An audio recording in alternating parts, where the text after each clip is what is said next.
ಹೊಡೆದುರುಳಿಸುವ ಮೂಲಕ ಭಾರತ ಮತ್ತೊಮ್ಮೆ ವಿಶ್ವಕ್ಕೆ ಒಂದು ಖಡಕ್ ಸಂದೇಶ ರವಾನಿಸಿದೆ. ಆಪರೇಷನ್ ಸಿಂಧೂರ ಮುಂದುವರೆದಿದೆ. ಇದನ್ನ ರಕ್ಷಣಾ ಸಚಿವ ರಾಜನಾಥ್ ಸಿಂಗ್ ಅವರು ಈ ಆಪರೇಷನ್ ಸಿಂಧೂರ ನಡೆದ ಮರುದಿನವೇ ಹೇಳಿದ್ರು, ಒಂದು ದಿನ ನಡೆಸಿ ಮುಗಿಸೋ ಕಾರ್ಯಕ್ರಮ ಅಲ್ಲ ಸ್ವಾಮಿ ಇದು, it's an on going process.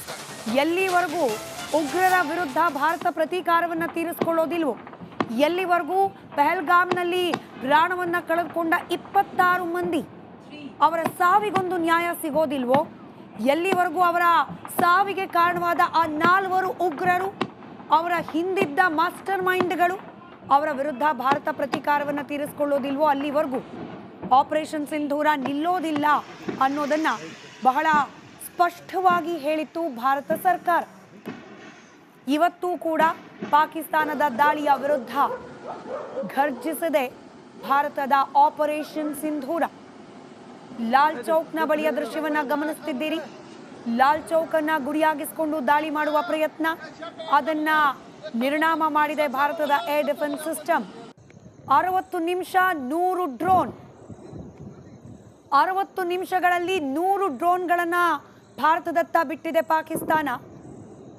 ಬಹುಶಃ ಒಂದು 6 ರಿಂದ 10 ನಿಮಿಷದಲ್ಲಿ ಆ ಎಲ್ಲವನ್ನ ಕೂಡ ಹೊಡೆದು ಉರುಳಿಸಿದೆ ಭಾರತದ ಏರ್ ಡಿಫೆನ್ಸ್ ಸಿಸ್ಟಮ್.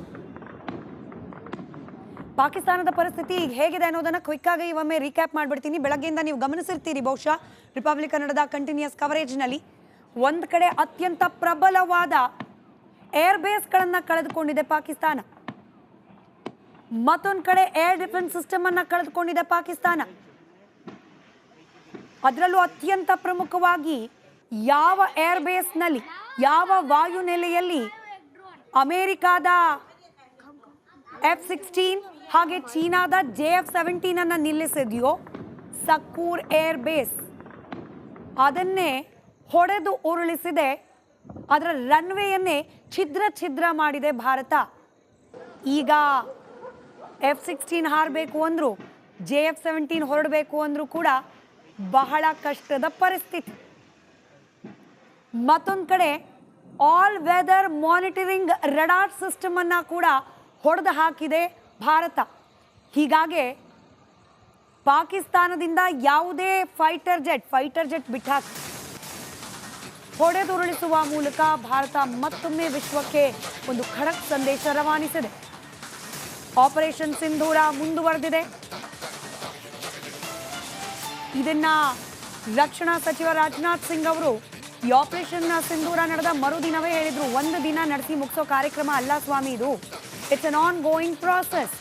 ಎಲ್ಲಿವರೆಗೂ ಉಗ್ರರ ವಿರುದ್ಧ ಭಾರತ ಪ್ರತೀಕಾರವನ್ನು ತೀರಿಸಿಕೊಳ್ಳೋದಿಲ್ವೋ, ಎಲ್ಲಿವರೆಗೂ ಪಹಲ್ಗಾಮ್ನಲ್ಲಿ ಪ್ರಾಣವನ್ನ ಕಳೆದುಕೊಂಡ 26 ಮಂದಿ ಅವರ ಸಾವಿಗೊಂದು ನ್ಯಾಯ ಸಿಗೋದಿಲ್ವೋ, ಎಲ್ಲಿವರೆಗೂ ಅವರ ಸಾವಿಗೆ ಕಾರಣವಾದ ಆ 4 ಉಗ್ರರು, ಅವರ ಹಿಂದಿದ್ದ ಮಾಸ್ಟರ್ ಮೈಂಡ್ಗಳು ಅವರ ವಿರುದ್ಧ ಭಾರತ ಪ್ರತೀಕಾರವನ್ನು ತೀರಿಸಿಕೊಳ್ಳೋದಿಲ್ವೋ, ಅಲ್ಲಿವರೆಗೂ ಆಪರೇಷನ್ ಸಿಂಧೂರ ನಿಲ್ಲೋದಿಲ್ಲ ಅನ್ನೋದನ್ನ ಬಹಳ ಸ್ಪಷ್ಟವಾಗಿ ಹೇಳಿತ್ತು ಭಾರತ ಸರ್ಕಾರ.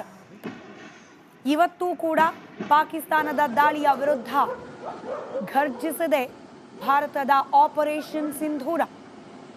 ಲಾಲ್ ಚೌಕ್ನ ಬಳಿಯ ದೃಶ್ಯವನ್ನ ಗಮನಿಸುತ್ತಿದ್ದೀರಿ. ಲಾಲ್ ಚೌಕನ್ನ ಗುರಿಯಾಗಿಸಿಕೊಂಡು ದಾಳಿ ಮಾಡುವ ಪ್ರಯತ್ನ, ಅದನ್ನ ನಿರ್ನಾಮ ಮಾಡಿದೆ ಭಾರತದ ಏರ್ ಡಿಫೆನ್ಸ್ ಸಿಸ್ಟಮ್. 60 ನಿಮಿಷ 100 ಡ್ರೋನ್, 60 ನಿಮಿಷಗಳಲ್ಲಿ 100 ಡ್ರೋನ್ಗಳನ್ನ ಭಾರತದತ್ತ ಬಿಟ್ಟಿದೆ ಪಾಕಿಸ್ತಾನ. ಬಹುಶಃ ಒಂದು 6 ರಿಂದ 10 ನಿಮಿಷದಲ್ಲಿ ಆ ಎಲ್ಲವನ್ನ ಕೂಡ ಹೊಡೆದು ಉರುಳಿಸಿದೆ ಭಾರತದ ಏರ್ ಡಿಫೆನ್ಸ್ ಸಿಸ್ಟಮ್. ಪಾಕಿಸ್ತಾನದ ಪರಿಸ್ಥಿತಿ ಈಗ ಹೇಗಿದೆ ಅನ್ನೋದನ್ನ ಕ್ವಿಕ್ ಆಗಿ ಒಮ್ಮೆ ರೀಕ್ಯಾಪ್ ಮಾಡ್ಬಿಡ್ತೀನಿ. ಬೆಳಗ್ಗೆಯಿಂದ ನೀವು ಗಮನಿಸಿರ್ತೀರಿ ಬಹುಶಃ ರಿಪಬ್ಲಿಕ್ ಕನ್ನಡದ ಕಂಟಿನ್ಯೂಸ್ ಕವರೇಜ್ನಲ್ಲಿ. ಒಂದು ಕಡೆ ಅತ್ಯಂತ ಪ್ರಬಲವಾದ ಏರ್ ಬೇಸ್ಗಳನ್ನ ಕಳೆದುಕೊಂಡಿದೆ ಪಾಕಿಸ್ತಾನ, ಮತ್ತೊಂದು ಕಡೆ ಏರ್ ಡಿಫೆನ್ಸ್ ಸಿಸ್ಟಮ್ ಅನ್ನ ಕಳೆದುಕೊಂಡಿದೆ ಪಾಕಿಸ್ತಾನ. ಅದರಲ್ಲೂ ಅತ್ಯಂತ ಪ್ರಮುಖವಾಗಿ ಯಾವ ಏರ್ ಬೇಸ್ನಲ್ಲಿ, ಯಾವ ವಾಯುನೆಲೆಯಲ್ಲಿ ಅಮೆರಿಕಾದ F-16 ಹಾಗೆ ಚೀನಾದ JF-17 ಅನ್ನ ನಿಲ್ಲಿಸಿದೆಯೋ ಸಕ್ಕೂರ್ ಏರ್ ಬೇಸ್, ಅದನ್ನೇ ಹೊಡೆದು ಉರುಳಿಸಿದೆ. ಅದರ ರನ್ವೇಯನ್ನೇ ಛಿದ್ರ ಮಾಡಿದೆ ಭಾರತ.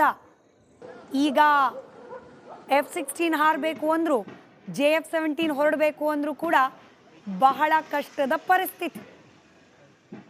ಮತ್ತೊಂದು ಕಡೆ all weather monitoring radar system ಅನ್ನ ಕೂಡ ಹೊಡೆದು ಹಾಕಿದೆ ಭಾರತ.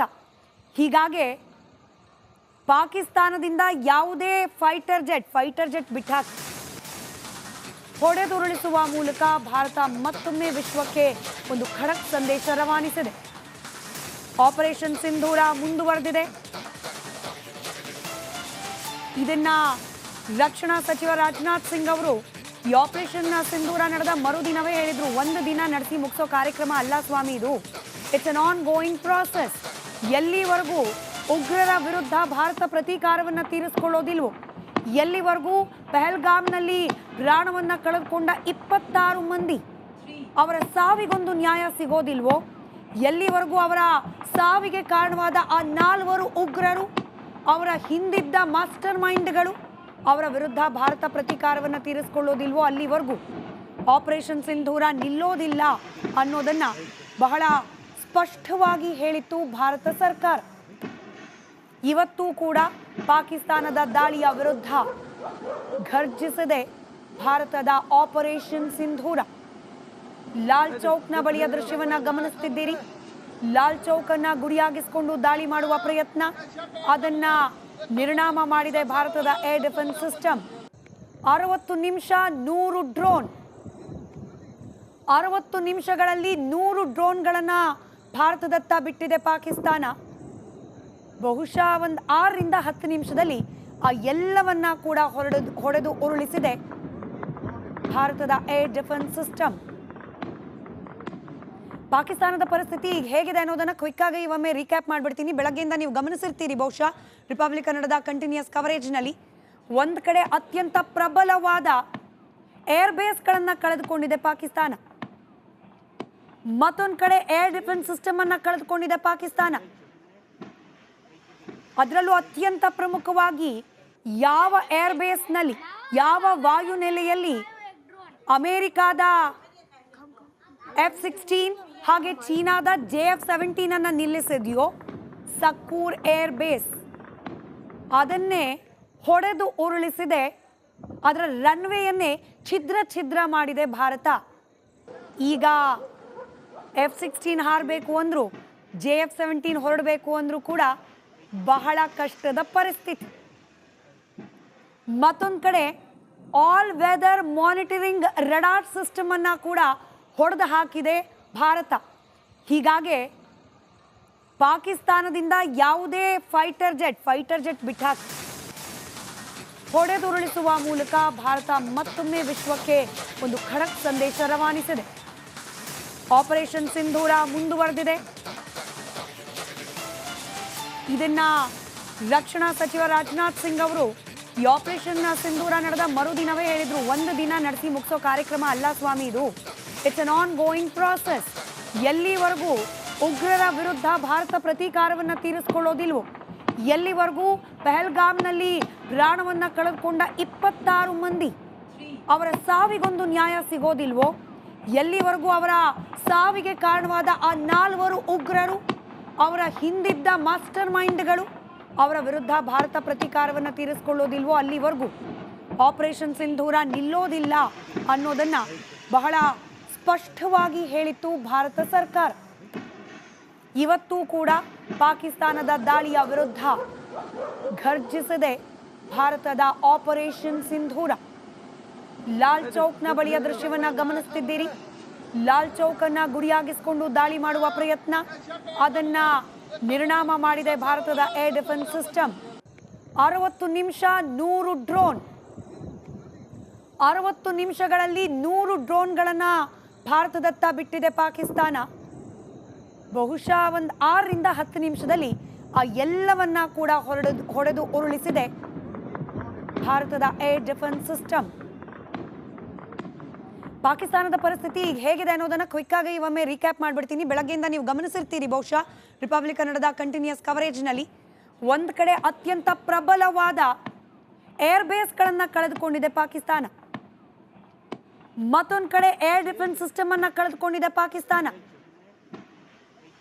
ಅದರಲ್ಲೂ ಅತ್ಯಂತ ಪ್ರಮುಖವಾಗಿ ಯಾವ ಏರ್ಬೇಸ್ನಲ್ಲಿ, ಯಾವ ವಾಯುನೆಲೆಯಲ್ಲಿ ಅಮೇರಿಕಾದ F-16 ಹಾಗೆ ಚೀನಾದ JF-17 ಅನ್ನು ನಿಲ್ಲಿಸಿದೆಯೋ ಸಕ್ಕೂರ್ ಏರ್ ಬೇಸ್, ಅದನ್ನೇ ಹೊಡೆದು ಉರುಳಿಸಿದೆ.